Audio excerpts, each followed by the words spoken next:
నమస్తే, welcome to our channel. ఫైనల్గా India versus Pakistan war cease fire agreement అయింది. Cease fire సంగతి సరే, ఆపరేషన్ సింధూర్ వాళ్ళకి ఏం తేల్చి చెప్పింది. యుఎస్ ప్రెసిడెంట్ ట్రంప్ చెప్పాడు కాబట్టి అది ఫైనల్ డెసిషన్. మన ఇండియా కూడా అఫీషియల్గా అనౌన్స్ చేశారు కాబట్టి ఇది నిజమే. ఆపరేషన్ సింధూర్ అయిపోయింది. ఇండియా అండ్ పాకిస్తాన్ ఫైరింగ్స్ అన్నీ కూడా షట్ డౌన్ చేశారు. ఎక్స్పెక్ట్ చేస్తుందే జరిగింది. రెండు కంట్రీస్ వార్కి వెళ్తూ ఉంటుంటే వరల్డ్ ఖచ్చితంగా ఒప్పుకోదు, ఒత్తిడి చేస్తుంది, ఒప్పిస్తుంది. దీనికి అమెరికా అనే పెద్దన్న కంట్రీ ఇన్వాల్వ్ అయింది కాబట్టి ఒప్పుకోక తప్పలేదు. ఎందుకు తప్పదు? ఎందుకంటే పాకిస్తాన్కు ఒకసారి బలమైన శాస్తి జరగాల్సింది. కానీ అమెరికా లాంటి దేశం చెప్పాక కష్టమైన ఒప్పుకోవాల్సింది. లేకపోతే European union, America friendly countries మనల్ని ఒంటరి చేస్తాయి. అది మనకే నష్టం. పాకిస్తాన్ కూడా వెనక తప్పదు. అర్జెంటుగా అది ఫస్ట్ ట్రంప్ ఫోటోకి నమస్కారం పెట్టాలి. వార్ కనుక కంటిన్యూ అయి ఉంటే పాకిస్తాన్ కంటే లాస్ అయ్యేవాళ్ళు ఇంకెవరు ఉండేవాళ్ళు కాదు.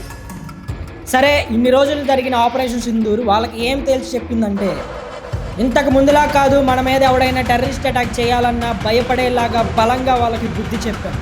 అఫీషియల్గా మన ఇండియా ఏమని అనౌన్స్ చేస్తుందో చూస్తారా?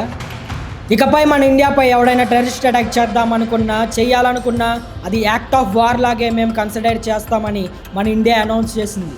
అఫ్కోర్స్ పాకిస్తాన్ బుద్ధి ఇంకా మారదు. దీనికోసం మనం ఇంకా ప్లాన్స్ వేయాలి. మన ఫ్రెండ్లీ కంట్రీస్ ఎవరనేది కూడా మనకు క్లారిటీ వచ్చింది. స్పెషల్గా టర్కీ అండ్ అజర్బైజాన్ మన ఎనిమీస్ లిస్ట్లో చేరిపోయినట్టే. తొక్కలో అజర్బైజాన్ ఏముందిలే, కానీ టర్కీని సీరియస్గా తీసుకోవాలి మనం.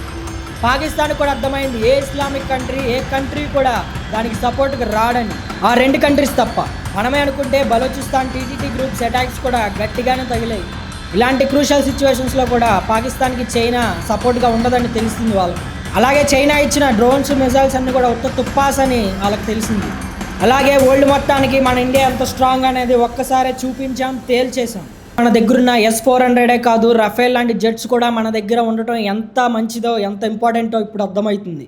పాకిస్తాన్ యూజ్ చేసిన డొల్ల డ్రోన్లు, పిచ్ మిసైల్స్ ఒక్కటి కూడా మన ఇండియాలోకి ఎంటర్ అవ్వలేదని వరల్డ్ మొత్తానికి చూపించాం. అలాగే ఇంటర్నేషనల్ జియో పాలిటిక్స్ మీద కూడా మన ఇండియాకి ఒక మంచి క్లారిటీ వచ్చింది. ఒక వార్ తర్వాత సేమ్ టెంపోని మనం కంటిన్యూ చేయాలి. ఈ సోషల్ మీడియాలో ఫేక్ అకౌంట్స్, ఫేక్ పోస్టులు ఇవన్నీ కూడా మన ఇండియాకి ఒక ఎనిమీస్ లాంటివే. రిలీజియన్ మీద పాకిస్తాన్ని సపోర్ట్ చేయలేదు, ఆపోజిట్గా మనకి నుంచలేదు మన ఇండియన్ ముస్లిమ్స్. ఎలాంటి వార్ సిచ్యువేషన్స్లో అయినా మన ఇండియా ఎంత షార్ట్గా, ఎంత అక్యురేట్గా ఉంటుందనేది తేల్చి చూపించాం మనం. ఈ వార్లో జమ్మూలో నియర్లీ 15 మెంబర్స్ తమ ప్రాణాలు కోల్పోయారు. అందులో చిల్డ్రన్ అండ్ ఉమెన్ ఉన్నారు. వాళ్ళకి ఆత్మశాంతి కలగాలని కోరుకుంటున్నాం. అలాగే ఇండియన్ సోల్జర్ మన ఆంధ్రప్రదేశ్ నుంచి మురళీ నాయక్ తన ప్రాణాలు కోల్పోయారు. బ్రదర్, నీకు సెల్యూట్. ఫైనల్గా వన్ లాస్ట్ థింగ్, మన ఇండియా ఒక సెక్యులర్ కంట్రీ. ఏ రేంజ్కైనా వెళ్తుంది, ఏమైనా చేస్తుంది, ఏమైనా చేయగలుగుతుంది. ఒక ముస్లిం విమెన్ కావచ్చు, ఒక సిక్ విమెన్ కావచ్చు. రోజు వార్ అప్డేట్స్ని వరల్డ్ మొత్తానికి అనౌన్స్ చేసిన 2 బ్రేవ్ ఉమెన్కి నా సెల్యూట్. జై భారత్, జై హింద్.